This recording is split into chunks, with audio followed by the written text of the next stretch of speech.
بسم اللہ الرحمن الرحیم۔ آج میں ایک ایسی دینی درسگاہ کا تعارف آپ حضرات کے سامنے رکھوں گا جس کی مثال شاید پورے پاکستان میں کہیں بھی نہیں ملتی، اور وہ ہے جامعہ تعلیم القرآن و سنہ باگڑیاں نو، ضلع وزیر آباد۔ جہالت کی تاریکیوں میں علوم نبوت کے گرد و پیش میں شعور اور آگاہی کی شمع روشن کرنے والا یہ ادارہ،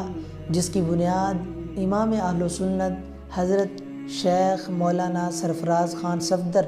رحمۃ اللہ علیہ نے رکھی، یہ گلشن نبوت کئی دہائیوں سے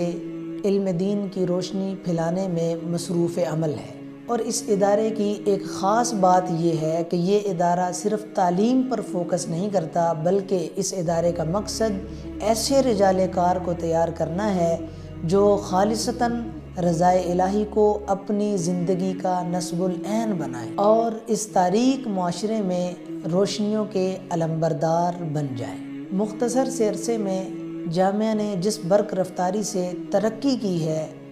وہ استاد محترم حضرت مولانا حاجی محمد نعیم بٹ صاحب اور جملہ اساتذہ اکرام کی بے انتہا محنتوں اور کاوشوں کا منہ بولتا ثبوت ہے۔ یہ ایک ایسی عمارت ہے جس کے ہر گوشے سے علم و عمل اور اخلاص کی خوشبو مہکتی ہے۔ جامعہ میں مختلف شعبہ جات قائم ہیں، مثلا حفظ القرآن الکریم، گردان، درس نظامی، اور اس کے ساتھ ساتھ مہمانان رسول کو عصری علوم سے بھی روشناس کروایا جاتا ہے۔ یہ ایک ایسی درسگاہ ہے جہاں امت کے نونہالوں کے سینوں میں قرآن و سنت کا نور اتارا جاتا ہے تاکہ وہ مستقبل میں امت کے لیے ہدایت کی راہوں کو ہموار کر سکیں۔ یہاں تقریباً 500 سے زائد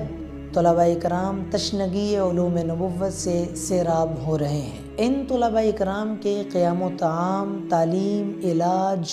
اور باقی تمام انتظامات جامعہ ہی کے ذمے ہیں، جس کو جامعہ انتہائی خوش اسلوبی سے سر انجام دے رہا ہے۔ اور ہمارے اس جامعہ کی سب سے خاص بات یہ ہے کہ جامعہ کے لیے چندے کی اپیل بالکل بھی نہیں کی جاتی،